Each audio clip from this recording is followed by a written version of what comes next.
Connecting Consciousness Show. You're listening to Wolf Spirit Radio. People who've listened to me and other people will know that I've always said October was the most critical month for a very long time. And I've sort of been posting a few notes on my website. The Americans are attempting to really push a potential Third World War, and using the excuse of actions in Syria. Now, the largest United States American air base is in Diego Garcia. And I want to alert everyone because I am totally flabbergasted at the lack of coverage in the newspapers or the television or the radio of the mainstream. Are not allowed to cover this. But nearly every stealth B-2 bomber and B-1 bomber that the Americans possess has been flown to their base in Diego Garcia. In fact, there are so many American bombers that there is no room on the runways, and they are actually parking them on the roads, literally the highways. They're having to overspill onto that. Yesterday, it looked as if America was going, as crazy as this sounds, it looked as if America was going to launch an attack on the Russians. Putin ordered all his ships in their bases, in their ports, to disperse, and all of the Russian fleets left their ports yesterday and dispersed. Because if you learn anything from the Second World War, you learn about Pearl Harbor, and you don't leave your assets sitting in a port where they can be blown to pieces. Yesterday, the entire major Russian fleet left all of their ports and took to the ocean because they were expecting an attack. Putin also has ordered, I'm sure some of this is filtered through, all ambassadors' wives and children from Europe to return to Russia. All dependents of ambassadorial staff have been ordered back to Russia, the old Soviet Union. That includes obviously the Eastern Bloc states, which we call like Latvia, Lithuania, Czechoslovakia. All of those have been called in as well. The Russian military has been put on the highest level except for war. And a proclamation has gone out to all of the Russian people on Russian television and Russian radio, telling that every citizen needs to know where his or her underground shelter is. I know the Russians often have these rehearsals, but this is the first time in living memory they've actually said they're expecting attack from America. So they're actually telling the public they expect the Americans to attack them, and therefore that all individuals must now put food and water aside, and they must make their way, or learn at least, where the bunkers are. Now, this was yesterday. It was the crucial point, because the Russians responded in it was an aggressive, but it was a defensive aggressive posture. The Americans pulled back. However, civilian traffic control in America were ordered to divert all passenger flights from the route. So in other words, wherever missiles or craft were going to go into action on the run-up to Syria, and the fleets, civil aviation aircraft through their civilian controllers were diverted to keep the skies clear. And that was all of yesterday. So it would be interesting to talk to people who flew yesterday, because you probably find you had 20 minutes to 30 minutes added on to your flight times. It was incredibly, it was worse than the Cuban Missile Crisis, because with the Cuban Missile Crisis, people were talking to each other. The old joke about the red phone, the hotline between the Kremlin and the US. The point is that the Americans are not talking to Putin. And so what each side is doing is making statements to their people which are then reported in the press, and that's how the messages are getting back. So the critical point was yesterday, nothing happened. Today is still pretty critical, but not as bad. So that's the bit that I want to talk about there, which is the most important part. The second point is the Deutsche Bank business, because people are saying, well, nothing's happened. Life goes on. It nearly did happen. People who were in Germany know that their cash machines were turned off for about 12 hours. So on 2 Fridays ago, all of the cash machines in Germany who are linked to Deutsche Bank's accounts actually were turned off. Deutsche Bank is facing a 2.3 billion fine from the Italians for fraudulent trading. If the Italians can force that through, then that will probably just about finish off Deutsche Bank. And I wanted to, before we go into questions, talk about the situation on the economy for the world. It's very important. If you were to add up all the gold and silver that is held by banks, so not private individuals, banks, it's probably been well, it has been estimated to be around $4 trillion. Now, on top of that, there's another 2 or 3 trillion for other precious metals or bonds. In all, the assets are around about 15 trillion. So if you were to be able to get your hands on ready money, that's about 15 trillion. The amount that's owed in debt is in excess of 100 trillion. And the best way to describe this to people, I've always tried when on a radio show or at a conference to try and use one sentence rather than 5, and to be as clear and succinct as possible, because there are some very lovely people out there, but they take 20 minutes to say something that could have perhaps been sent in 5 minutes, and we just don't have the time at the moment on this planet to as we say in England, to faff around. Imagine that you are a lucky person and you've got a mortgage on a property. And let's say that that property is valued at $250,000. So you've gone to the bank and you have got a mortgage for $250,000. What the banks in the world have been doing is declaring that 250,000 as money they've got when they haven't, because our individual, this fictitious person who's got a 25-year mortgage, is paying so many thousand pounds or dollars a month to the bank. But what the banks have been doing is actually writing in their balance books that they've got $250,000, rather than what they should be saying is, we've got so much each month coming in. So this is the derivatives market, and this is where the collapse is occurring, because when you actually look at the value of these financial institutions, they're pretty empty, because all they've been doing is literally claiming long-term loans as if they've got a one-off payment. What the reason the banks are surviving at the moment is they are literally passing debt between each other from the close of business, probably be looking at 10 p.m. at night, through to 5 or 6 o'clock in the morning. What they're doing is they're electronically passing their liabilities. So let's say, for instance, Deutsche Bank has a liability of $20 billion. What it will do is transfer it to another bank in another country, and that comes off its books. It will then declare for that day that it doesn't have 20 billion worth of debt.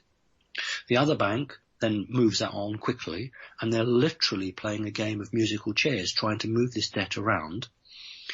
The problem is that the debt now exceeds the total value of the planet. I don't mean the natural, but I mean in terms of the value that man has put on products. So if every country in the world was to pool its money to pay off the debt, it would take 2.5 years, because the debt on this planet is 2.5 times the world's gross domestic product. It would take 2.5 years to pay it off. That's if everybody's taxes went straight to pay that off. It's an incredibly awful situation, and we've got 10% every year of the profit being taken, and 7% of that is going off planet, and the remaining 3.5% or 4% is being used for black projects. So every year, 10% of the surplus is being stolen, predominantly by the US, and then used to create its space fleet or its underground bases, and the other percentage is literally going as a not a fine, but like a hostage ransom that is being paid. We've got Jacob Rothschild, who 1 month ago made the statement, and I quote, that the world's banking system is in uncharted waters. Well, as I was chatting with Tawin today, it's not uncharted waters because the Rothschilds created the banking system. They know exactly what they've done. What they've done is they've taken as much money out of the system. There's nothing more now worth taking. So what Jacob Rothschild has done is convert it all into precious metals, and he is no longer in control of the banking system. And there are a number of well-meaning people on the internet who talk about the Rothschilds are no longer in charge of the bank, and the white hats are in charge. That's not accurate. What's happening is Rothschild is saying, I don't care anymore. There's nothing more for me, so I'm just pulling back from it. It's rather like a steam engine, an old-fashioned steam engine.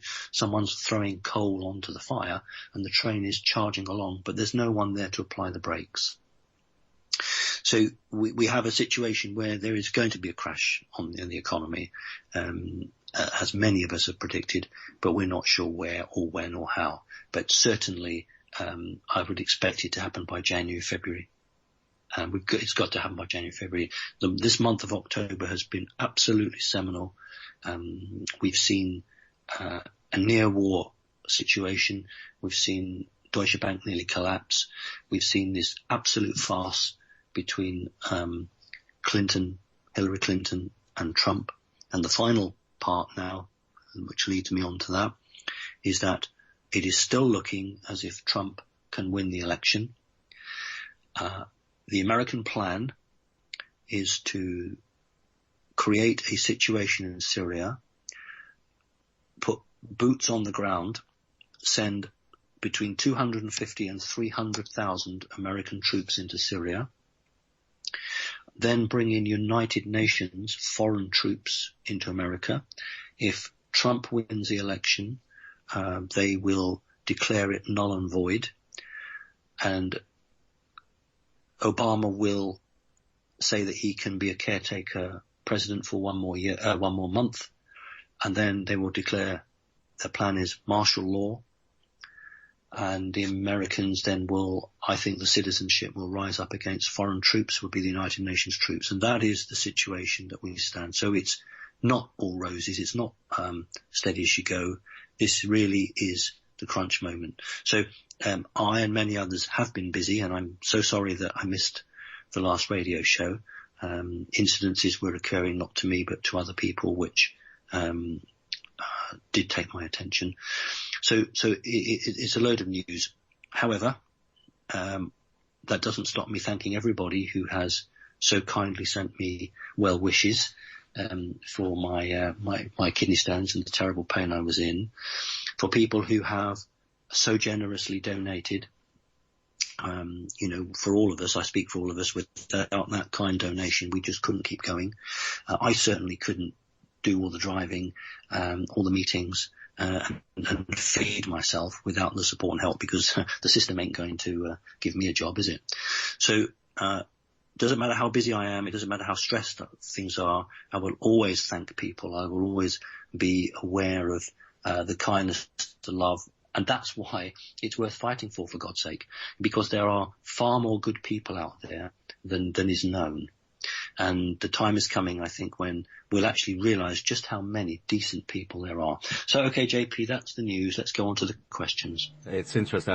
While you were talking, I was in the chat room, sort of expounding my opinion of money in the whole system in the first place. But we're talking about white hats and who are white hats and what, because there are people who are just coming into this. But there are people who have been around the whole conspiracy scene and UFO scene. It's funny how it's all happened like that. Like all the healers and all the UFO people and government investigators all come together to find the same information. And this is where we find ourselves in this, and so we have all these people coming along and learning for the first time about all this. So, white hats, black hats. Do you want to just have a little word about that? Okay. Yeah. It's a traditional name that the intelligence services give to people in high positions, predominantly actually in the military, but not exclusively so, who haven't been corrupted. So there are plenty of generals in the American army who are not to shoot on their own citizens, we may well see engagements between American troops and United Nations troops fighting each other. So you could call any senior military commander a white hat if he or she, its loyalty is to the American Constitution and the citizens of America. You've got what we call white dragons and red dragons into China. This is part of more of a religious culture, but it's following the same line, where you have individuals who set themselves up because their values are different. And that's ultimately what we've got here. We've got people who either are for the ordinary people or those that are against them. So you could be a politician, you could be a church person, you could be it doesn't matter. If you are in a position of responsibility, but you are for the people, then you're a white hat. So it's a term given to these people, but the term comes from the intelligence community, predominantly CIA and MI6. Thank you. Thank you. So, those are the whites and the reds and the blacks. Excellent. We're talking about all sorts of things. Tinfoil hats, actually lead foil hats might be better than tinfoil, really much more radiation stopping. So anyway, let's get into the database of questions from people, rather than me blathering on, Simon. So, this is a question from, Jijo Matthew. Hello, JP and Simon. Hope Simon has fully recovered from his illness. In my recent research, I read that the concept of reincarnation is used to keep us trapped on Earth, and that it was brought from the Orion star system 30 million years ago. Is this true, and what are your thoughts? Thank you for your hard work and dedication, and God bless you both. Oh, what lovely thoughts. Thank you ever so much. Thank you. I don't know the time. You talk about 30 million years. That I don't know, but you're absolutely spot on. It came from the Orion Empire, as they're actually correctly called, or it was correctly called then. We don't call them a confederation of planets. They were actually an empire because they ruled it empirically. So the devices and the concept and the maintenance came from the Orion group. We have to remember that one group of I call them the original reptilian task force, that played such a key role, for the negative actually, but played a key role on the development of humanity. Half of that group, or the allegiance of half of that group, were to Orion. So I can confirm that technology and the concept of reincarnation as a tool to work through religion, and therefore to go towards the light, that is a concept from Orion. But the 30 million, I don't have any knowledge on the timescale of that. Fascinating. Okay. From James, what is the difference between a demon, an archon, and a jinn? Right. Well, depending on your position from the planet's perspective, in other words, if you came through a religious school, then you would use the word demon. If you were a Westerner, if you weren't from the West, but you'd come through a religious school, you would use the word jinn. But the questioner is trying to understand whether we're dealing with the same beings here or slightly different, and what their history is. I think you can call a jinn a demon. However, a jinn, its frequency of a jinn, I always refer to them as having spiky energy. It's a very telltale, a bit like every human has a fingerprint that's unique. So every being from the interdimensional space, that's a space that exists between the third and the fourth reality, has its own frequency, and if you get used to them, then you can detect what's near you, even if you can't see it. So a jinn is a specific standalone being that has a strong connection to the earth and cannot be removed from its connection to the earth, because it has a right to access the earth.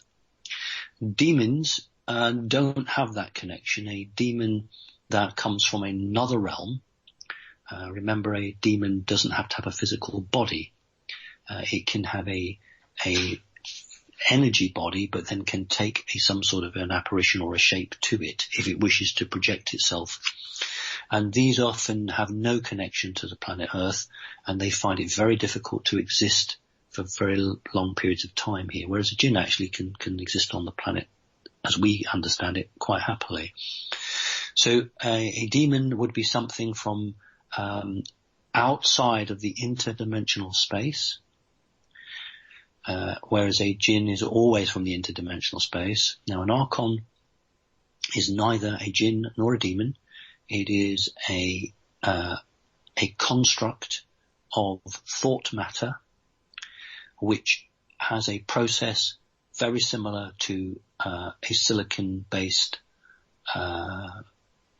computer chip, and its understanding of life is clouded because it doesn't understand blood, tissue, bone, organic living, and it doesn't understand that being's connection to source.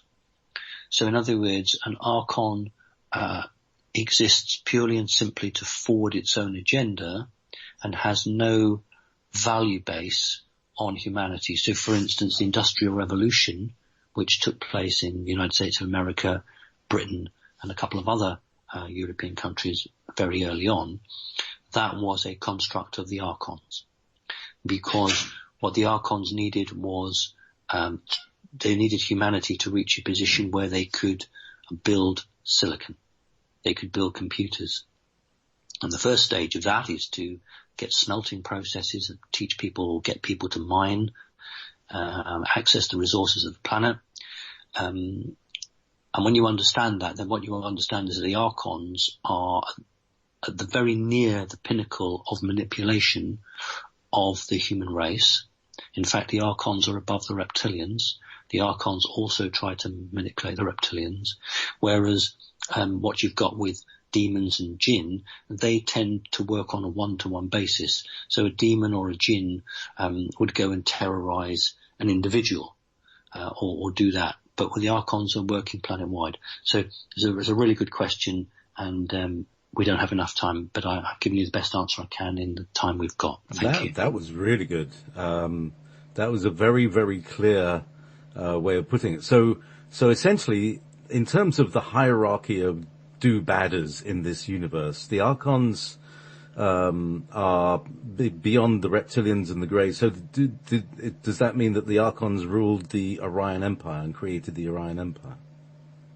It didn't create the Orion Empire. What happens is that what the archons do or did was appear in galaxies, in verses, and they would then be drawn to signatures of energy that were coming. That's one of the ways that the archons originally arrived here. They followed back a stream of energy.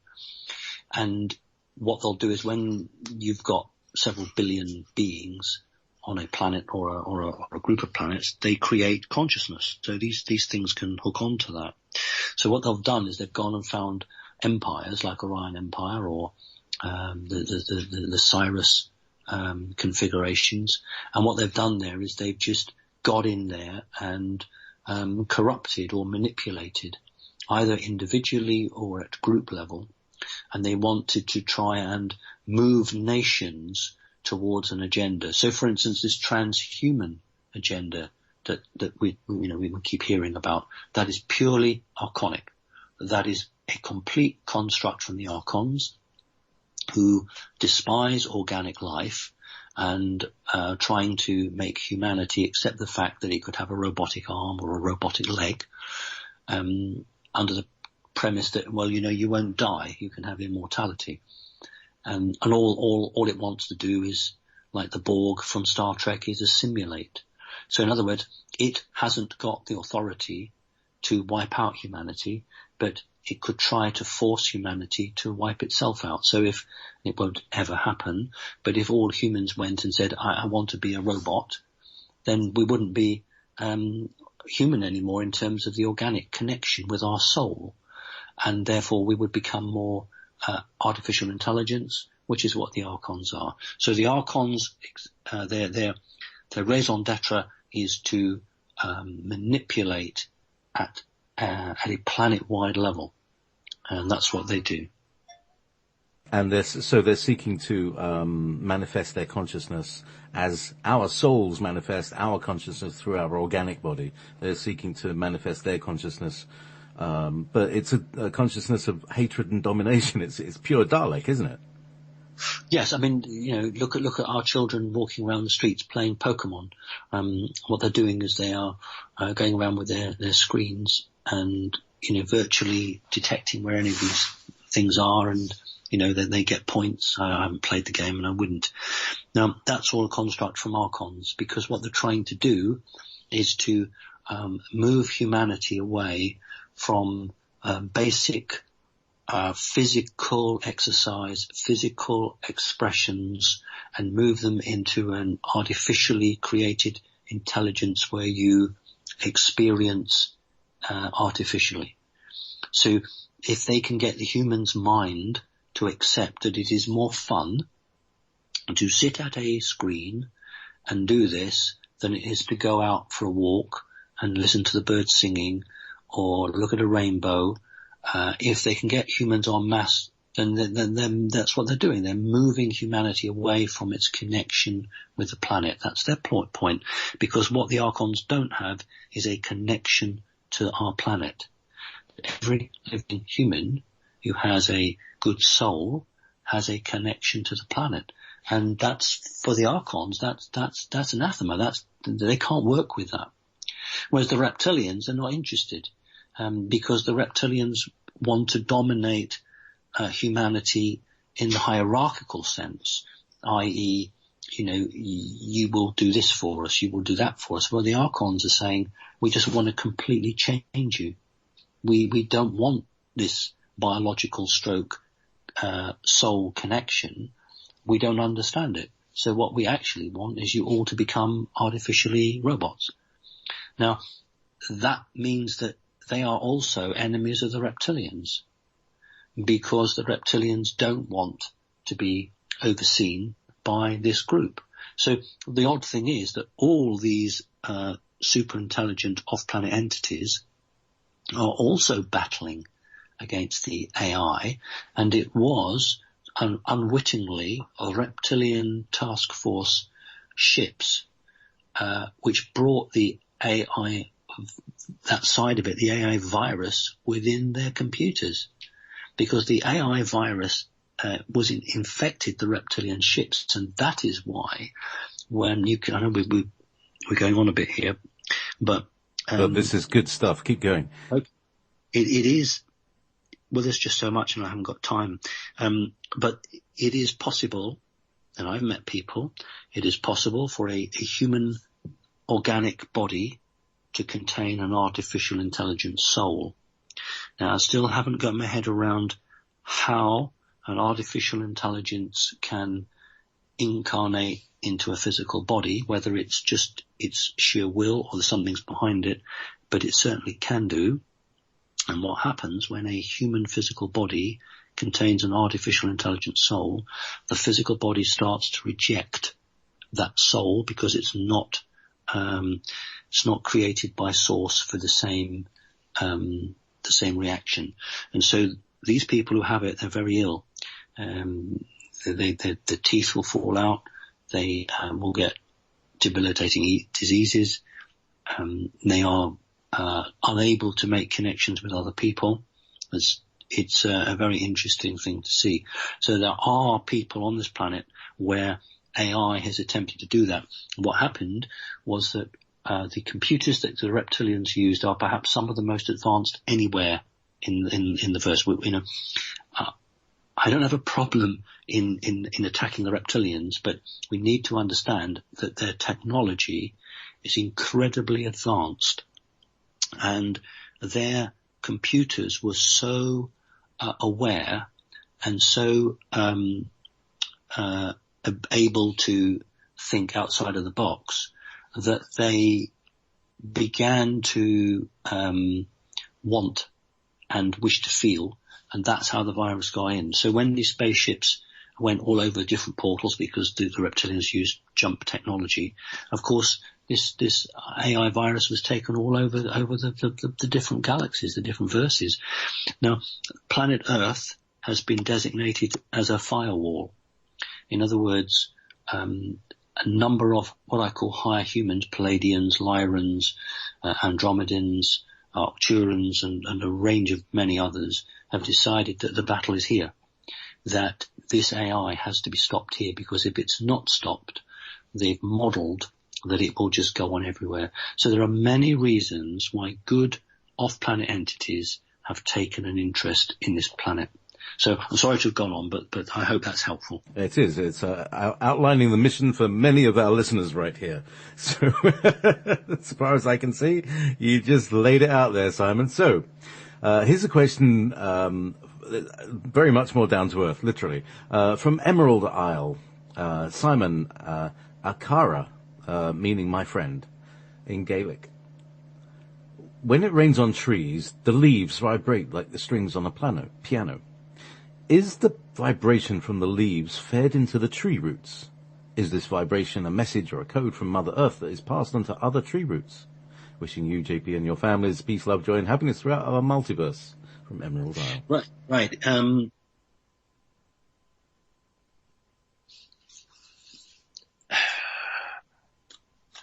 you there, JP? Yeah. Plink plonk, leaves, water falling on the leaves on the trees makes the leaves. No, it's actually correct. Yeah. The person is correct. I'm just trying to, how I'm going to put this across. Right. Water, as we know, contains information. It contains history, and it can also contain future programs. But so can energy frequencies that we might relate to as sound or as light. But water is a very good medium for maintaining both sound and light.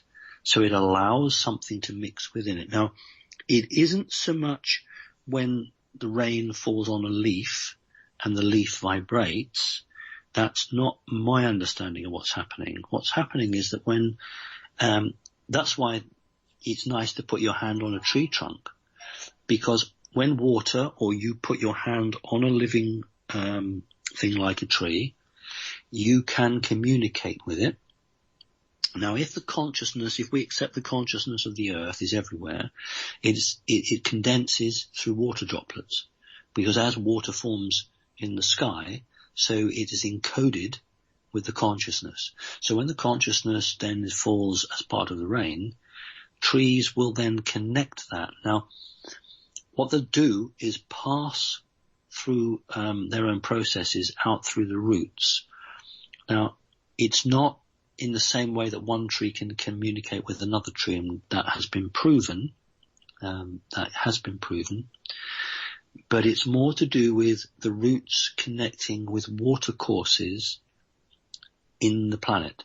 So in other words, just as people have a higher self, so you have different elements within the earth, and a message can be given which forms in water, pass through the tree, and those roots then can connect to a water source, and that will carry that on, but it'll be slightly changed. And that's why I never laugh at the prospect of a pixie or an elf or a fairy.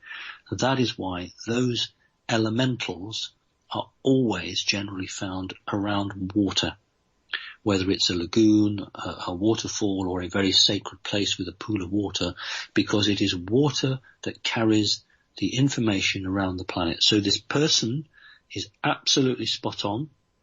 Well done. I don't believe you've read that anywhere. I think that you have come to that through your own conscious development. So that's lovely. So thank you for that. Okay.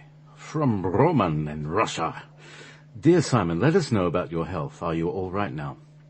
We sent you a lot of love and healing. Smile.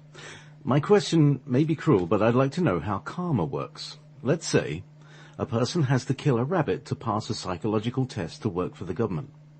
The person doesn't want to do it, but needs that job very much. After he kills the rabbit, does it mean the person will be killed in one of his next life for what he'd done? Can the person avoid any punishment from karma? I hope you're doing well. Bless you both, Simon and JP. Thank you. Oh, thank you. That's quite an interesting question, that, isn't it, JP? It is. I mean, because we see a lot of people who are out in the public domain now who have done some unsavory things, people, ex-military people, assassins and things like that. And, so how does, now. Right, let me answer it. But, bearing in mind that we just said that reincarnation and karma are artificial constructs, can we bring that into the whole, right. response? The answer is about free will here. If, and in most cases, politicians or senior people are either blackmailed or they have mind-altering programs given to them. Now, if a person does, and there was a very interesting, one of my favourite films called The Kingsman, where these guys have to show their loyalty to the organisation. They're given a pet dog, which they have for a number of months, so they get very close to it, and then they're told to kill the dog. So, it's actually based on truth. If a person does something like that and they're not being blackmailed, and they are not being mind controlled, then yes, that is going to be a karma, and it's going to come back, and they will have to balance that. But if a person does something because they feel, rightly or wrongly, that's what they feel, they had no choice in the matter and they had to do it, or they didn't know what they were doing because they were mind altered, there is no karma on that. It is, the karma will be doubly worse on the person that put them into that position. So that's my answer. Dolly is saying, who would really want a job where they have to kill a poor rabbit, and who knows who next? Well, when you are invited to join the elite don't say to you, let's have a shake of hands. What the elite say is, you've got to show us that you are putting us before everyone, including your own family. And isn't this exactly what happened when in the Bible then X or Y was told to murder somebody to show their faith or their loyalty to God? And it's exactly the same principle. But what happens on this planet at the moment is that people will sell their children. They'll transfer their children to another organization as a sign that they'll do anything and everything because the organization is more important. That's what, at a lower level, the Freemasonry were about. The jokes about rolling your trouser leg up, I mean, that's just a bit of a joke. But the point is that you go through an initiation process, which is not just about a secret group of handshakes. It's actually about making it so demeaning that you wouldn't publicly go and talk about it. So it's the very beginnings of controlling you because you took part in something. And if you don't do what we want, we'll go public with it. That's why, these churchmen who are paedophiles have been encouraged to do it, because once they do something like that, then the elite control them always. Because unless you do what we will go public with what you've done. That's how they control politicians. If you can't buy somebody with a huge amount of money, then you set them up in something like that. And that's the way it's worked. So organizations right through have used any means possible to control people. The question that was asked was, is there karma? And, I've given that answer, so thank you. I just more questions because, like, the question of the free will of the child who is transferred and sold. Anyway, long stories. Anyway, let's go on. From A to Z, Dear Simon, you said once that Roswell crash was real. On the internet, there's an old footage of an operation on an alien. Experts say this video is fake. Did the US military make this film as a fake on purpose? So that if experts prove it's a fake, then it would be easier for people to believe our government that there was no UFO crash? And were there 1 or 2 UFOs crashed in Roswell? Thank you for your hard work and enlightenment of humanity. Thank you very much for your kind words. It was called Alien Autopsy. And the level, it was a fake. The level of duplicity exceeded the capability of the 2 men who did it. In other words, for those who've seen the Alien Autopsy, there is a telephone hanging on the wall. And I've been told that phone is absolutely accurate to 1947. I've also been told that the film, it's an old cine film, is absolutely accurate for that period of time. So somebody went and filmed on the right period of camera, the right period of film, and had all the props around of the right date. Now that is a massive undertaking, and you really need a big organization to do that. I think it was called the Scintilla film, if I remember. We know immediately there's something wrong because the camera, it's a bit like a Hasselblad, early Hasselblad. The cameras didn't have any focus. So the camera operator, he or she, had to hold the camera at a right position and then it was in focus. If you went too near, then it went out of focus. And if you watch the Alien Autopsy film, vast majority of it is out of focus. Now, a person who was used to using that camera or knew about it would know that most of it would be blurred. So to my mind, when I first saw it many years ago, and I felt that it was fake simply because there was too much being obscured. The actual shape of the body is very good. The eyes don't work for me. They weren't right, and the hands also weren't right, but the head was okay. The other problem was when in the autopsy they're dissecting and pulling bits out. I can tell you that it's a sort of grey type creature. It doesn't have that sort of internal organs. That's not quite like that. So I always knew that it wasn't right, but I was incredibly impressed with the amount of effort that went towards it. Whether an organization was attempting to make a fool of somebody, you go to a big UFO organization and you give them the film and then they accept it as it in fact actually happened. MUFON accepted it as real. And then you then pull the plug on them and say, it wasn't. You then put that organization into a terrible position and the individual's concerned. So I believe there was some manipulation going on there.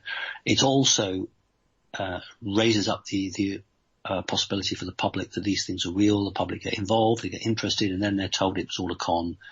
And so they never then accept anything more. So it's all part of this double bluff game. So no, it's not real. And I can assure you that if any genuine footage of an autopsy came out, the powers that be wouldn't allow that to come out on the DVD or anything else. So does that cover the question, or was there anything hidden in there? I think that's about it for that. In terms of the timing and everything, how early were the Project Paperclip scientists brought over to America, and could it be part of their work? Right. There was actually a question about, they did ask, I'm impressed by myself. I remembered some questions hidden in. Well done. And there were two spacecraft that collided. Roswell crash was real. There were two that crashed, and it was a deliberate seeding of technology on the planet. This is what we were talking about. If you have all the technology, but you don't have microcircuitry, you don't understand silicon, then you have the concept, but you can't put it into practice. So miniaturization of circuits is what Roswell was all about. If you, and I'd say to people, go online, go onto a certain auction site and go in for pre-1960s radios or pre-1950s radios, and then people who are selling their radios like to, you're going to buy them, they'll show you the insides. Have a look at the insides online, and what you've got is wires literally soldered from one place to another. It's like a spaghetti box. It's just absolutely horrendous. And that's what the technology on this planet was. That's why, in the 1940s and 1950s, early part of the 50s, when police cars had radios, they were huge.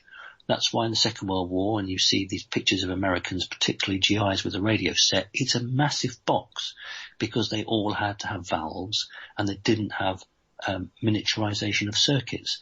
What Roswell did was create the ability to make silicon, to miniaturize circuits, and suddenly the new age started.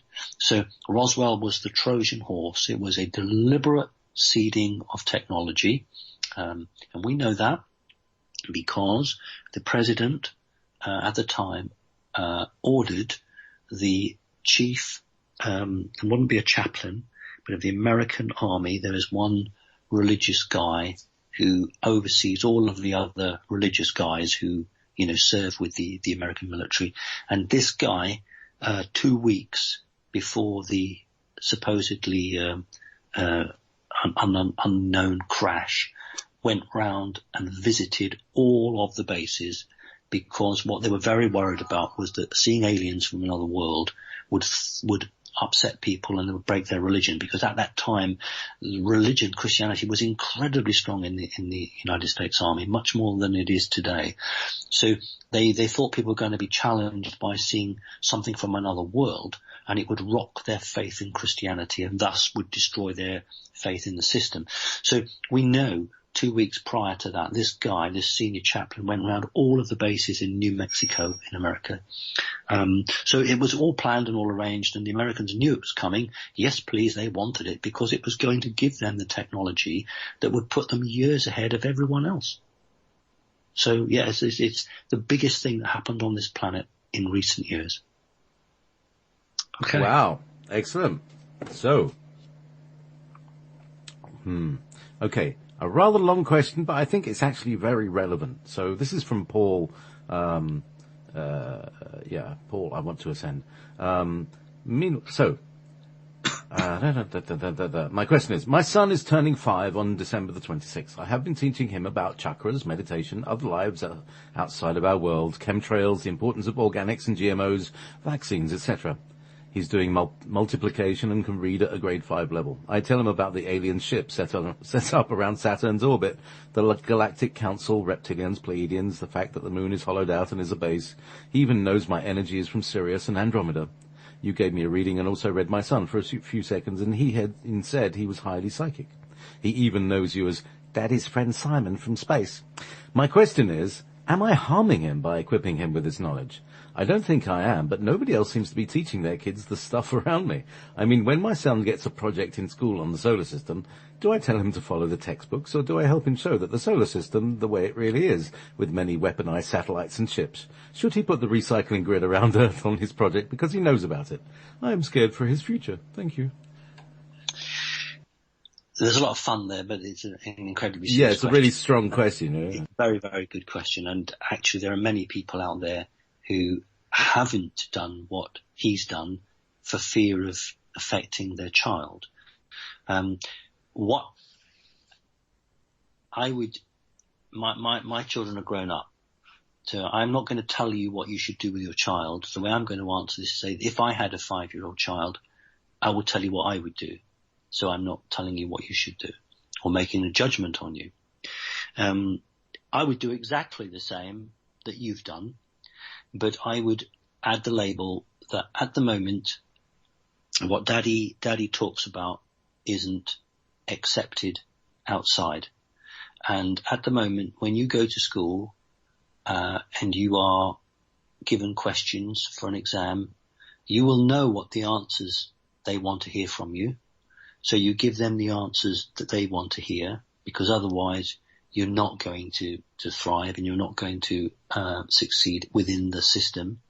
Now, unless you're a multimillionaire, you can't stick a finger up at the system and live without it.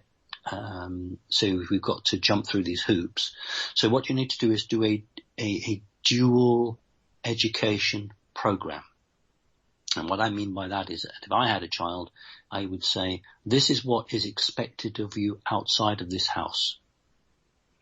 And here are the books that you have at school. However, what we're talking about is actually very real. You won't hear a teacher or a tutor telling you this, but this is very real. And until the human world enlightens itself, I'm afraid this has got to be a subject that we can only talk about amongst ourselves and a few close friends. So you wouldn't be harming him, providing you give him the understanding that to be very open with that knowledge could actually affect the way he is integrated with his other children at school, how the teachers would, and how friends and family would. So in other words, you have to protect your children, but you also have responsibility for teaching them. One of the best ways, actually, is to try to seriously think about whether you want to give inoculations, whether you think that eating meat is a good thing, whether you think that if you're in a fluoridated water area, that's a good thing. So you need to think about the physical body of the child as well as the development spiritually. And each parent, he or she, will have to see how far they can push the system. In other words, in some bloody countries, you can't send your children to a nursery unless they've been fully inoculated. Well, unless you're a millionaire, you are going to need to send your children to some form of care, but they won't allow them in. So this is how the system is trying to force its control of our children. And so a parent has a very difficult tightrope to walk between protecting and defending, but not to the point that the social services come in and try and take the child off you. Because remember, if your child goes to school and says, oh, my daddy talks to aliens, or my mummy talks to aliens, and the teacher then phones the social services, you'll have a social services person coming round saying, why are you filling your child full of this? We need to be aware that the system doesn't like anybody, whether they're children or adults, who can think for themselves. So you have to be very clever and you have to outthink the system. But it's a very important question you've asked. Thank you. Exactly. Well, it's like living the sort of Harry Potter life, isn't it? Yes, absolutely. Yeah. So... tea time. Tea time. So it is. It's time to... Now, a lot of people have been worried about you over the last month, so I'm just going to play a song called I Worry About You. It was the theme tune to a really brilliant TV series, which was called Kingdom Hospital. I don't know if you ever saw that one. No. Based on a Stephen King thing. Anyway, Okay. it's a great theme tune. Anyway, here's Ivy with Worry About You. Okay. Time flies when you're having fun. Welcome back. So, shall we dive straight into it? Yes, are we live again? We're back live on the air. Silverwing. Hello, Simon. Sometimes when you speak about the dark side of Illuminati, you say, a bunch of crazy people. Why can't these crazy people be just removed from their positions or killed? How do you think? How much time will it take special agents from different countries to remove current negative ruling elite? Okay. There's probably a very complex question, really. Yes and no. I think the questioner would see it as a very simple question, and can't understand why it hasn't happened. Whereas you're looking at it and you see all the reasons why it couldn't happen. If you are a negative person, then killing is second nature to you and you don't have a problem. If you're a good person, then killing is something you just don't do. However, there are some instances where an individual needs to be taken out because they could destroy the whole planet and all of the human race together. What the off-planet entities that are positive generally do is turn off the technology. So, for instance, if you have a nuclear warhead, they will deactivate it. If it's a computer system that's doing something, they'll scramble that. So rather than kill people, they'll try to limit the capabilities of that individual or that organization through a reduction in its ability to communicate or operate machines. So taking people out like that isn't something that happens. However, the rules are like the Wild West, that the person that draws his gun first, he's the bad guy because he's drawn first. So there are a number of individuals who are in positions of responsibility who are waiting for others to draw the guns on them. And then once they have declared themselves, then they will defend themselves, and then some of these bad people will be taken out. A number of people are being found hung or found taking their own life, allegedly. Yeah. And shot themselves in the head 9 times in the back of the head with a nail gun. Amazing. 9 times. Yeah. And there's a combination here of individual groups, or not just sort of acting on behalf of the government, but just more to do with a corporation that don't hold to any rules or laws. If you think about the traditional mafia of Italy, they had a code of conduct, and anything and everything that would protect that code was done. Now, if you're a good person and you believe in the good, then you don't fight fire with fire. So what you do is you're not going to say, please smack me around the face and then I'll, turn the other cheek and you can smack me on the other side. What these people say is, you have to be the aggressor. You have to throw the first punch. Then we know who we're coming for. So I can assure you that there are an awful lot of these negative people who will be taken out. I don't mean they'll go to court and face prison. They will be removed, but they will have to cross that line. That is the process that we're just about to start. So that's it is a good one. And this is this known inside as the Great Revealing or something like that? When everybody kind of takes off their mask and look where we are, Yes, but the point is that it works both ways, because there are a number of very, very aware, good people in very high positions who will reveal themselves as well within corporations, within multinationals. That would be quite a shock. What I'm going to do, JP, is I'm just going to say that today is today is the 16th. And it's October, because I'm aware that a number of people are repackaging our shows and sort of sticking wrong dates on them, and it's very, very disquieting. Oh yeah, I'm wondering about this, whether it's actual disinfo or whether it's just people out for a quick buck, because they're putting adverts every 5 minutes. Yeah, so, apparently I'm quite marketable. apparently. Very good. So if you're listening to this and we've been repackaged, if you're listening to adverts every 5 minutes, you shouldn't be. Come to Studio 9 Jam or to Simon Parkes' website and go to there, and you'll get the right connections and the original videos with the correct dates on them. And as we said, this is the 16th of the 10th, 2016. And this is, we're in the middle of October, Simon.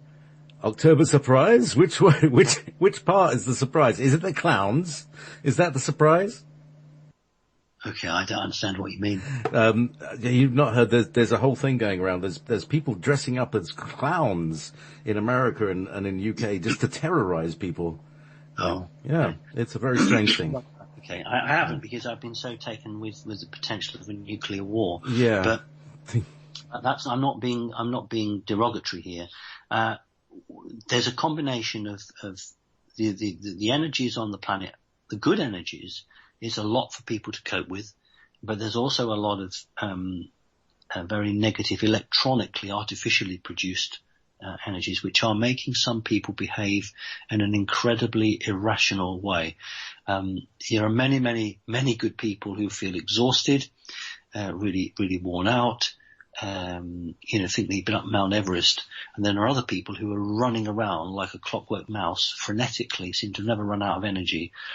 And what we've got is the population is being bombarded with energies which range from very positive to very good to artificially created stuff. So I'm not aware of the clown business because I've been busy elsewhere, but clowns traditionally have a very negative, never mind what children 5 and 6 years old might think, clowns traditionally have a very negative energy to them, especially if you understand their history through the Italian culture and the hierarchy of the clown. So that would be a rather concerning development for me. Yes, they're out on the streets. So basically that's a signal, isn't it? Oh, definitely. Send in the clowns. Anyway, meanwhile, let's go back to the questions, because this is you're going to love this one. I mean, really, I'm not kidding. It's not. I love all of them, yeah, to be honest. But this is really good. This is from Anne. Dear Simon, I first want to thank you profusely for explaining how to escape the grid when we leave the body. My 88-year-old mother started following your advice the day she listened to your radio show. Good. Every night she would say as she closed her eyes, I want to go to God. She remembered this when she died, and I have confirmation from 4 different people who are psychic that she did escape the grid and reach her home with no problem whatsoever. She and I wish to thank you so much, and also let your listeners know that your advice works. My question is, when genetic manipulation or experimentation is used, as in Dulcie, do the created beings have souls, and do the genetic creators have any rights to the bodies or the souls that inhabit the bodies they created? Interesting. Right. Let me just deal with the first bit, and I'm going to have to ask you to give me the second question. Sure, I'll hold it back for you. Yeah, go on. Very quickly. Right. I suppose if I was arrogant and pushy, I'd say, well, of course my advice works. But what I'm going to say is I'm really pleased that somebody listened to me, did their own thinking, asked their higher self, and felt that it was the right way to go, and practiced that mantra, because that's what it is, and through channeling or through the spirit, this person and others have actually got that confirmation back. If you really want something and you really put the time and effort in, nobody has the right to stop you. If you wish to leave the planet, and you've got some psychic abilities, you have to. There are holes now appearing in the grid, and you can do what this lady did. So I'm really delighted, because she has found her peace. You know, for those of us who don't want to keep being recycled back here, it's terribly boring. And some people get to the point where they just want to end their life because they can't stand it and they don't know how to get out of the treadmill. So I always did this because I wanted, for those people who'd had enough of it, or their contract was finished and they wanted to go and do something else, this was your ticket out of here. And you're never going to get this from Hollywood or the elite, because they want people recycled. And I came out with it, and others have said this, but for some reason, when others were giving this information, it just didn't have that energy boost to break into to the human psyche. What I've always tried to do is to break into the human psyche and say, this is a freedom. This is how we do it. Share it, develop it, experiment with it, and let my message go out there. So I'm absolutely delighted. I'm delighted for that individual. I'm delighted for the family, because we are in human bodies and we do have emotions. And if we know that someone we've really loved is actually damn sight happier where they are than where we are, then we can be pleased. Right, let's have this second question then, because it was quite complicated, JP. Yes, it's basically, Mike, when genetic manipulation is used, as in Dulcie, do created beings, I mentioned like, chimeras and things, do the created beings have souls, and do the genetic creators therefore have any rights to the bodies or to the souls that inhabit the bodies they created? Right, okay, let's stop that. Yeah. That's all right, it stopped there. That's it. Stop there, that's great. Yeah. Who owns souls and bodies and stuff? Right, nobody. When an artificial body is created, the way it is on this planet is that a corporation will have a value of that physical body, and that corporation will own that body. Now that's totally abhorrent, but that's how it is on this planet, because everything is reduced to what its value is. So, but the question is asking a bit more than that. It's asking if the people who create it have a right to that body. And if we think about Adam and Eve, the final reptilian group that created the version of humanity now referred to the humans as the first humans, and tried to set themselves up in a position where they were seen as the gods or the creators. Now that means that they didn't have any rights, and they were trying to get the people to accept them in that role, because if you as a human accept something, you create it through your own reality, you make it happen. The very fact that they didn't, the very fact they had to do that shows me that they don't. So if an individual, a corporation, creates cloned bodies, on the human corporate structure they own it, but from Source's point of view, from the point of view of creation, they don't. Now what they do is they have to put souls in these bodies, because it's very hard to animate a clone without some form of living soul. A physical body will not move unless it contains this other part of the deal, which is an energy soul. Now, you can have what we would call a blank soul, and many different organizations have different terms for this.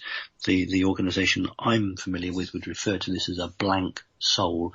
This is a soul that's robotic in the sense that it is arm's length. It doesn't belong to any individual. It hasn't come from an individual as such. It's just been created. It's totally artificial. But you can also put real souls from other people into those bodies, so that that individual has the consciousness of the personality they were previously, although they have been a different body. Hillary Clinton is the main point of fact here. We've got a situation now where it looks as if the brain damage to Hillary Clinton is so great that the mapping of her brain waves to a clone would not be successful. In other words, it's now not possible to have a working clone with Hillary Clinton's soul in it, because it's a bit like taking a CD disc or a DVD and then getting a nail and scratching on it. And when you try and play it, you can play maybe 3/4 of it, but the remaining quarter, they keep skipping. And that's the situation with Hillary Clinton, because they can't now transfer to a clone.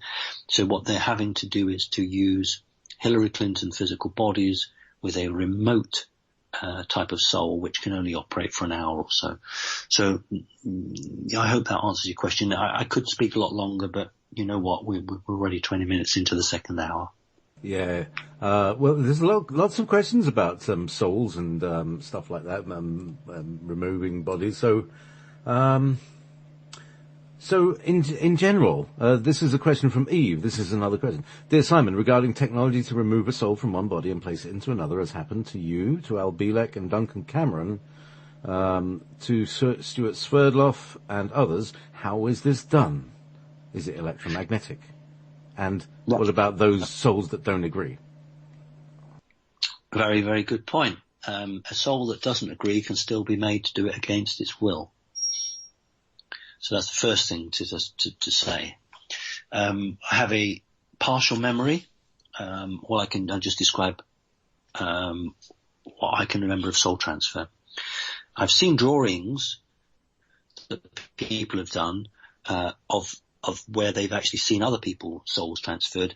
That's not what I remember, but that doesn't mean we're wrong, because each different race will use a slightly different form of technology. Right. I entered a corridor. The door opens, you go through. It's a bit like an airlock, but it's not. It's to stop the soul escaping. You have to have a trap, 2 doors like an airlock, because if the soul was to get out of the room, I know this sounds crazy, but if the soul was to get out of the room, then it can't, go back to source or what have you. So it's like a beagle. It'll escape and run. Yeah, you have to have a double door.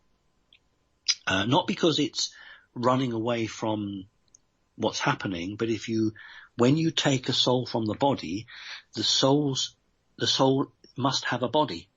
So if you do it and you don't have a suitable body close by, the soul will revert to default, which is to go back to source and go and find another body. Anyway, so right, you have this double door system. You go in. Well, this is the Mantid technology. I know the Greys have a different system. And then a long corridor. And I don't remember going down the corridor. I remember being in like a cubicle. And then on the ceiling, a device like a disc moving along and the soul hanging from it. And the best way to describe it was if you took a magnet and you held a magnet up and then you put a paper clip, and when you put an end of the paper, then the paper clip will just hang on to the magnet and it'll wobble a bit. That's exactly the best way to describe it. So this thing, the soul magnet, the soul hook. Absolutely. Moving along the ceiling with the soul there, and then the doors have to open and close so that it's with you. There's got nowhere else to go, so it will go into that body. So I don't know about electromagnetic. I wouldn't have thought that was electromagnetic is used to stun the soul. So it's possible that you would stun the soul before you bring it out, but most people are in agreement, and it's an agreement to do it. So it's not resisting. But in the cases where a soul doesn't agree, then I know there's a lot of pain involved. There is a lot of pain. Because I agreed there was no pain, that is a different process than the Greys use. The Greys tend to use a tank, and it's a bit more basic actually than they'll just sort of have another body by it, and the soul will sort of shocked out of the body, and then it just goes into the next one. And whereas the Mantid one it's much more of a surgical type process. So I hope that answers the question. So it sounds like the Greys version is a little more brutal, and the Mantids can do it more gently. Is that right? It's more primitive, simply because the Greys generally, not exclusively, don't understand emotions. The Mantids don't have emotions, but have made a study of it and understand that the subjects have feelings, and therefore the Mantids have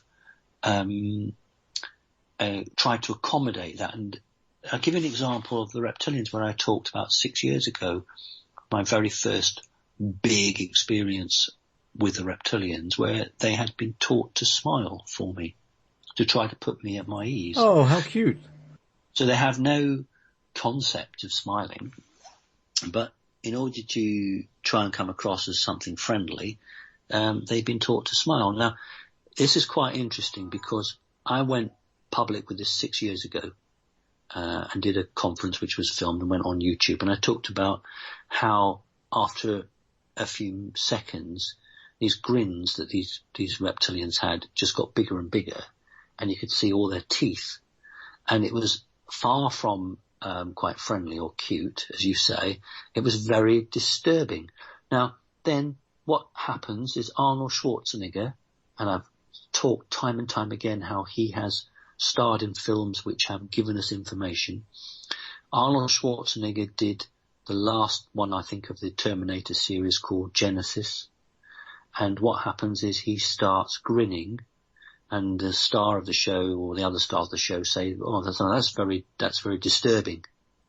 Now, I'm not saying that they watched me 6 years ago and put that in there.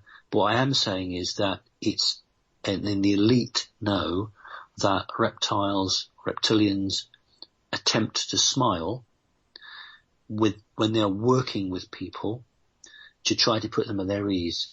And so what we have is, if you haven't seen Terminator Genesis, do please watch it, because you will see Arnold Schwarzenegger as a robot trying to smile, and the humans saying that is disturbing. And that is exactly what I said 6 years ago, which is on YouTube. I don't know which one it is, but some bright spark will be able to go and find that. So some off-planet entities attempt to understand us as humans. Some don't even care. And that's why, so many people who have interaction with greys, they say that what really upsets them is that the grey never talks to them. It doesn't engage with them. It just does things. And it seems so unhuman. And I actually spoke, when I say spoke, I don't mean with my mouth. Communicated with the grey some time ago and asked why that was. And there was quite shock. And the reason, in most cases, that greys do not communicate with their subjects is because they don't expect the human to remember. And they say, well, what's the point in talking to the person? Because when we put them back, they're not going to remember any of it. And I said, do you know that many of them are remembering it? And that's absolutely confounded them. So the main reason the greys don't communicate when they're doing these surgical operations is because they do not expect the individual to have any recollection. So, walking along with a mantid. A mantid, just like a grey or a reptilian, will communicate through its mind to me, but a mantid will use its arms as a gesture, because it has learnt that humans, when they speak, they use their hands to reinforce what they're saying. So, but a grey won't do that. A reptilian will if it's aggressive, but a mantid will be more Italian in the sense that it will use its arms in a very flexing way and use its arms to bring a physical expression to what it's saying to you with its mind. Now that means that they've gone to the trouble to understand humans, whereas many other species don't give a fig. That might be quite elegant looking, I imagine. Or scary. I don't know. No, it is quite elegant. If they're walking down the corridor, and I mean, the thing is, look, when you have communication with somebody from your mind, you have to do two things. You have 5 people in a room and you want them all to hear, then you send your communication out as a wide burst.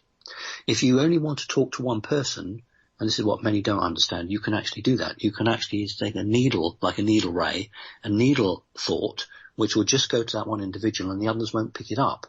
If you have a very close connection with somebody, you can have a private conversation with them which others can't hack into without being very ham-handed and difficult. But what the mantids that I'm familiar with, when they communicate with you, they'll look at you. Now they don't need to. If you think about it, if you're psychically communicating, you could turn your back on somebody and still send them a message. But because the mantids understand humans, they will look at them. A number of greys don't necessarily look at people. Some do, some don't.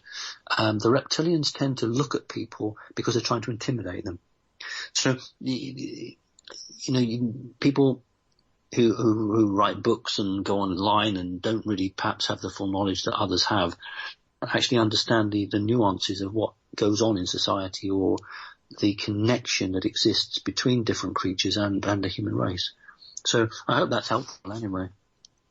Well, that is. I mean, see, we're all going to become more and more telepathic, and we're going to need to have a little bit of coaching on, like, what the hell is going on, and how do I focus this? You know, how do we get hold of the control panel in our minds that allows us, or is it in our hearts, that allows us to do this, like narrowbane, you know, all that stuff?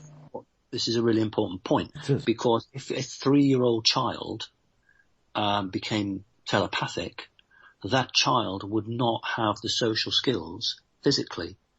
Whereas if a 50-year-old person suddenly became telepathic, they would still use their hands, they would still use their expressions on their face, they would still conduct themselves, but a 3-year-old who became like that wouldn't necessarily do that. So what we will have is a number of children increasing who will have this telepathic ability, but will have less connection with humanity in the physical. So, you know, it does have to be not managed, that's not the right word, but, you know, it does have to be guided, because otherwise you're going to have different standards of interacting with people, and it's going to be quite off-putting. So you're absolutely right. We have to be free physically in many ways before we can be free psychically. Some people think the psychic release comes and that forces the physical release, but actually, if you think about slaves in Africa or America, you had to strike the chains off them so they could run. And in many ways, what the human race needs is the chains struck off them so they can be free. And that's what we're fighting for, isn't it? Strike the chains off. So, talking of chains, Bella has a question. I'm just doing this sequentially, you know, it's just one from another. Dear Simon, regarding beings from Sirius A, why did they come here, and why did they give dangerous technology to Earth humans? Montauk staff said these beings gave them wrong time travel coordinates, which resulted in the death of many thousands of children experimentees. Is this true? And if so, why did the Sirius A beings do this? What is their agenda? Good question. Somebody's done their research. Well done. Let's just start with a number. Let's start with number 1. And we'll have a number 12. And let's say that we live on number 6, so we're midway, so between, you know, the 1 and the 12. We're about midway. If we have time travel technology, we may not be able to go direct from 6 to 12, but we may have to go from 6 to 7, and then 7 to 8. Each time we reappear, we put a tear or a rip or a distortion into the time field. And it's a bit like digging holes in grounds. If you dig enough holes in the ground, the whole ground will collapse because its integrity has been destroyed.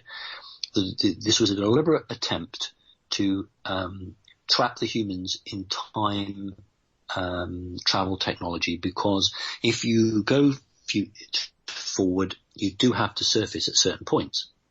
Each time you do, you create a hole, which means that it's incredibly dangerous for redoing it or coming back again. So this was a deliberate trick to entrap humanity in a way that allowed others to come back into those holes. So for instance, if I'm number 52 and you've been playing around with time and you put a hole in at number 22, I might not be able to come all the way from my big figure right down to 3 or 4, but because you've put a hole in at number 22, that's midway between you and me, and I might then be able to come through there.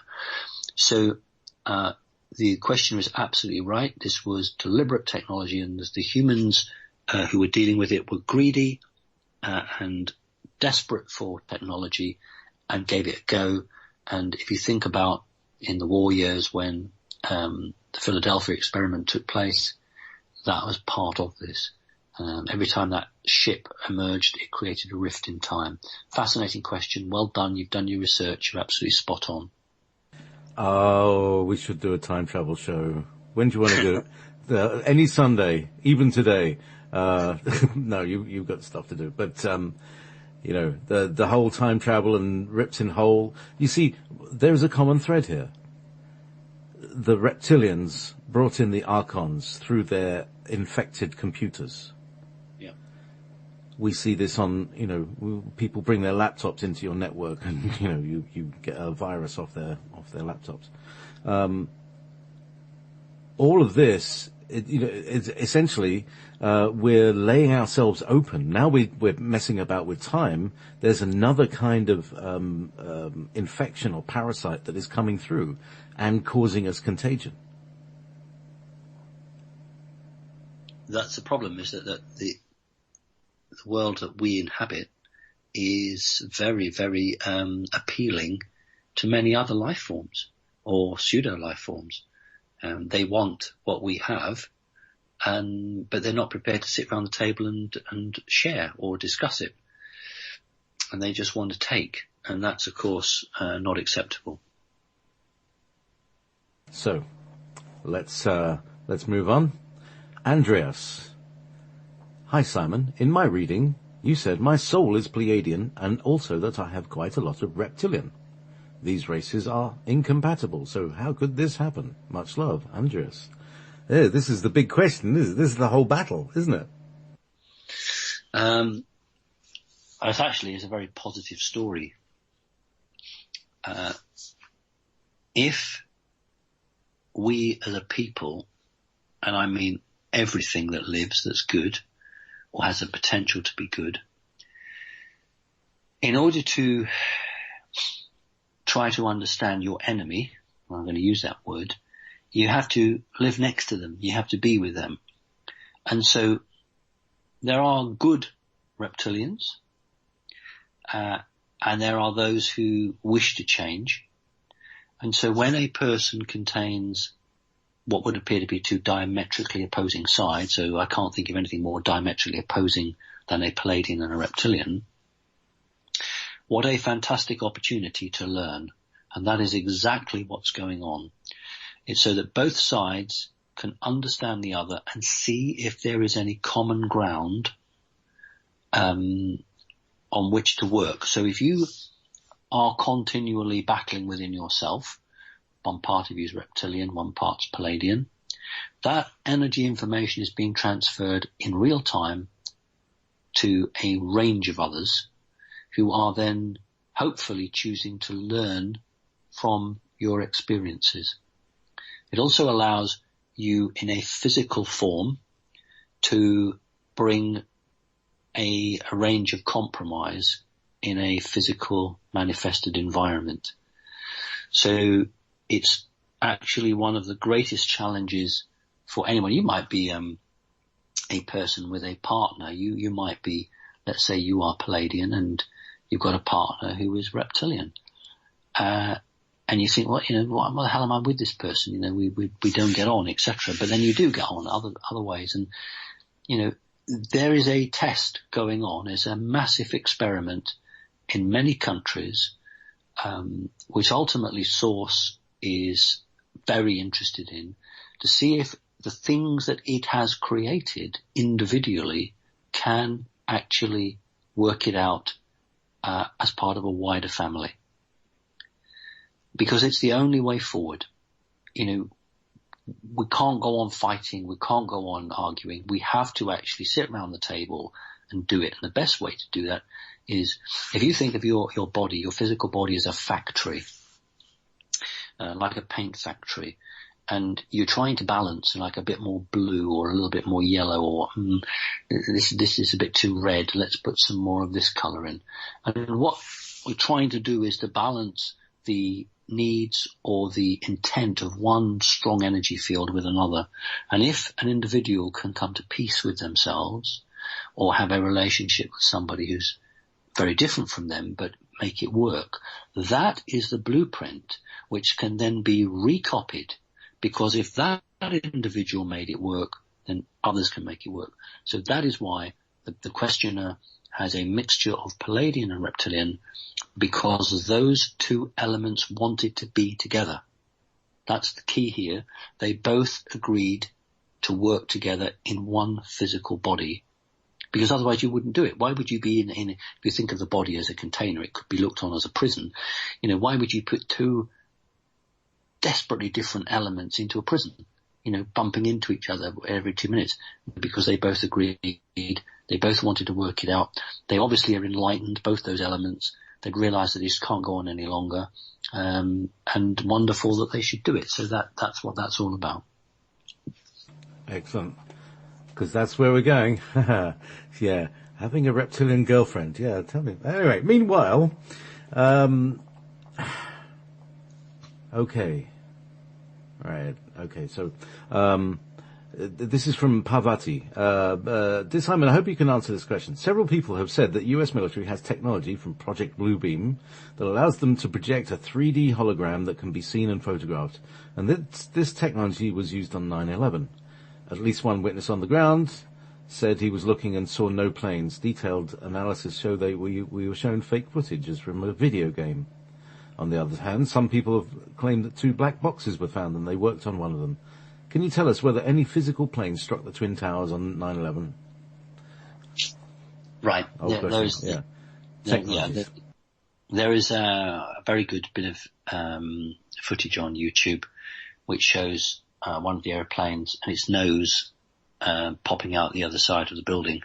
And on British television, some 5 or 6 years or 7 years after 9/11, there was some, we call it in Britain a skit, where you have fun, and it showed an aeroplane crashing into the House of Parliament. In fact, we call it Big Ben.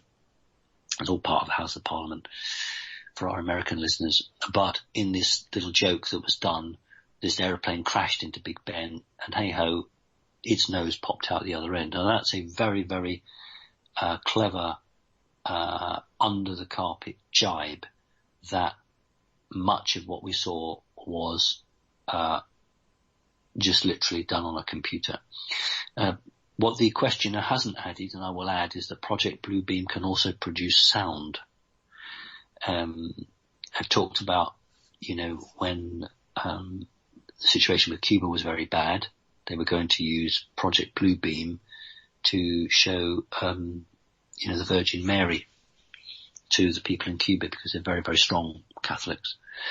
Virgin Mary was going to tell them to rise up and throw Fidel Castro off. And the destroyer, I think it was a destroyer or a frigate, with the device on board, was actually on its way to Cuba, and then President Kennedy got in and said no and called it back. So that was back in the early 60s. I can assure you that their technology existed 15 years ago to project a person who could walk into a room and have a conversation with you. And that person would appear to be real from a distance. That's the technology that they have available, and you can have sound with it. So absolutely, any false flag alien invasion will use 2 or 3 real physical first generation triangle spacecraft, and then a whole group of Project Bluebeam projections. Yeah, so good question, thank you. Yes, many secret technologies, or patented. They weren't secret, they were patented, but you really have to look hard for them. And we know that a certain Hillary was a patent lawyer at the time. Anyway, long story, short ending. Simon, can you please, this is from Cosma. Simon, can you please tell us about the Raptor race that has a relationship with the US Navy? And do they have an empress who is in charge? Loads of questions. Are they androgynous? And are they at war with the Dracos? And why? And what's their agenda? So let's sum them all up. Could you talk about the empress of the potential androgynous raptors, and are they enemies of the Draco reptilians? Right. I can't unfortunately ask the person, but they obviously have a very strong interest in that particular race. And I feel the energy of the question, and I'm wondering whether they are in communication with one of these beings. Right. The US Navy, of all of the armed services of the United States of America was always and is always the one that was least corruptible. If you watch Star Trek, then they have a referral to the spaceships almost like ships on the ocean. And that's a natural progression of a ship on an ocean going into space. The US Navy did not want to do what the Army and the Air Force had done, or what the Pentagon wanted them to do. They wanted to make their own connections. Now, when people graduate from military academy, they'll know whether they have high psychic ability. And these individuals will find themselves moved into special groups or special programs where they interact with off-planet entities. The raptor race actually is one of the races that uses swords, like a scimitar, a sort of a curved Turkish blade. The raptors use that. The raptors do not like the reptilians, that's quite right. And the raptors have an agreement with the United States Navy simply because raptors are quite, I don't mean it rudely, they're self-centered. The raptors aren't out for world domination. And they rather like the fact that the United States Navy is a self-contained entity within itself, I mean a corporate entity, and doesn't deal with many other outside races or influences. So the raptors have a one-to-one association with the Navy and don't mix and match. So you don't get raptors popping over to the Air Force or anywhere else. Now, they're asking about the ruling, the hierarchy of them. The warrior clan is very strong male energy, but the feminine line was originally sort of through a royal line, a ruling royal line, which weakened over time and it became more balanced. So you've got the male and the female now much more balanced. I couldn't call Emperor and Empress because what's happened with the raptor race is they've fragmented. So you've got groups or colonies in particular planets who are totally standalone. So you can't imagine an empire where you've got 50 planets and everybody of that particular raptor race is, all up the chain of command. That is not what's happened with the raptors. They are individual groupings who have created their own type of leadership. Just like the old Chinese or Scottish clans, in times of great stress, they would all come back and support the top individual. But generally speaking, you'll find a group of raptors make an agreement, not with a planet, not with a country, but with a particular aspect that appeals to them. And the fact that the Navy goes out in the sea, it explores, it faces challenges like that rather appeals to the raptors. And also the raptors have very sharp teeth, and they will rip their opponents if they can, literally limb from limb. So I'm sorry that was quite a long answer, but that was a very good question. So, wow, there's more to heaven and earth than is dreamt of in your philosophy. News to some people, the raptor's existence. Thank you. Okay, from Empress to Goddess, Susan Broderick. Thank you for the invaluable support you give all light workers. Without it, our hope and faith would certainly waver in these chaotic times. Question. If the goddess is the creator secretly worshipped by those who promote such symbols worldwide, i.e. the Jesuits, why are women globally dishonored, disrespected, and treated so cruelly and harshly?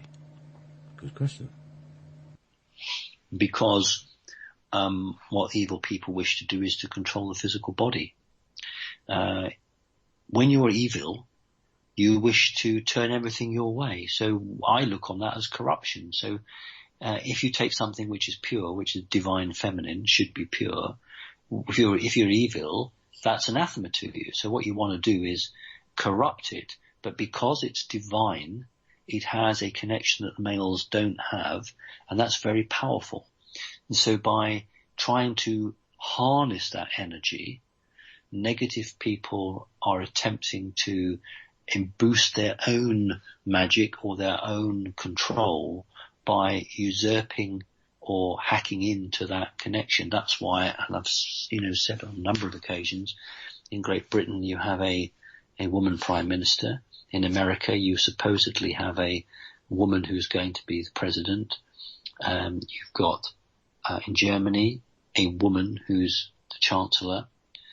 And if you are manipulating these women, you're doing so because you are trying to alter or influence things on the planet through their feminine divine energy. The church fears women, and that's why witches or very knowledgeable healers were persecuted, because women generally cannot be manipulated on the energy level as a man can. So women offer more of a resistance to evil doings than men. And so if you were a large multinational and you were under control of a satanic force, you would wish to, through your Hollywood or your studios, you would wish to corrupt women because you can use that energy. So that's what it's all about. It's about controlling the physical body and using that energy for nefarious purposes. So the Jesuits will say one thing and do something completely different. So that's your answer. As they do all the time. Thank you. Now, this is a dream. In a dream, some humans were tested by aliens. The humans were to discover and perform some task, but all they did was scream in fear. My thoughts were, you're doing it wrong. I could do this. I received a thought. Wanna try? I'm thinking, wait, you mean now? At this point, I was in my typical paralyzed, half-awake state. I could sense a completely invisible orb closing in on my nose from below, which I could accept or block out. I felt rushed to make a decision now as it kept closing in, and eventually I accepted it inside my head. I thought I'd teleport somewhere now because I felt my soul diving, but instead I dove into complete control of my body. Did I make some agreement, or did I cause this experience alone? Any ideas? Right. When a person begins to wake up, and I mean spiritually or more importantly psychically, if that person wishes for something to happen, then they may be given the opportunity to test. Generally speaking, the vast majority of people fail simply because the programming on this planet kicks in and they're not at soul level able to overwrite the programming that's organic. In other words, I see a ghost, I see a demon, I scream, I hide. How many children cover their heads with the bedclothes at night time because they're scared? How many children, how many of us have taken a torch under the blankets with us? So at that age range, you are already programmed. So one of the ways to test is to, what they call it, partially freeze an individual, so that you can't move. Of course, the medical profession just say that's when you're between one phase of sleep or another. I don't believe that at all. If you are off-planet entity and you think there's a potential with a human, what you will do is you will paralyze that human through the mind, doesn't adversely affect them, so that they can't scream, panic or run away. And then you will give them an image and you will measure the reaction to that image. When Charles Hall, who was a weather forecaster at Area 51, he was chosen for the job simply because he had a very calm personality. Previous weather forecasters had been subject to interaction and had just had nervous breakdowns. So if you're testing a person, you don't want to give them a full-blooded view of a 15-foot reptilian because they might have a meltdown. So what you'll do is you will test them with an orb, or you will test them in some way which opens a communication. The individual who's written in may not remember, but there will have been a two-way form of communication, and then an experience would have come from that. And depending on that individual's response would declare whether there would be a further experience, much more real. Number of people who see off-planet aliens don't see the real face. They either don't see a face, or the alien appears to them as, an old lady or a wizard or something like that. And that's because they've adjudged that individual isn't yet at the stage of their development to be able to cope with that. And I've always said that if you take a 2-month-old baby and you put it on an airplane, and every week you fly that baby on an airplane from one airport to another, and you increase the distance over time, by the time that child's 5 or 6 years old, it'll happily go from JFK to Heathrow Airport, providing nothing bad happens. And in my case, the entities that I saw were their real face from a very early age. So by the time I was about 5 or 6, I knew no different, and I accepted it. But had I had a disposition that would have been very nervous or, fearful or hyperactive, then I probably would have reacted very differently, because I am quite a calm person. When faced with something, like that, then the reaction that I have has meant that they come back and come back and come back. If you go to pieces or you freeze, scream and shout, well, they won't come back unless they're trying to hurt you. So it's very, very complex, and I would suggest that in your case that you were being tested to see, firstly, whether you accepted it, whether you understood it, and once you did and you were out of your body, just how far could you go with it? So that's my take on it. And that little bell rings the bell that says it's the time of the hour. Thank you so much, Simon. I wish I could have. I mean, I do have a spare slot, and I know it would be rude to ask if you could do it, but I have to ask. Do you have any time later? No, okay, don't worry. When I give myself to this radio, I really give everything. It's not like running up a hill, but I know it takes it out of you. Yeah. Really good. So, I'm gonna have a rest. Listen, I love everybody, everyone who's been so kind, and supported me in whatever way.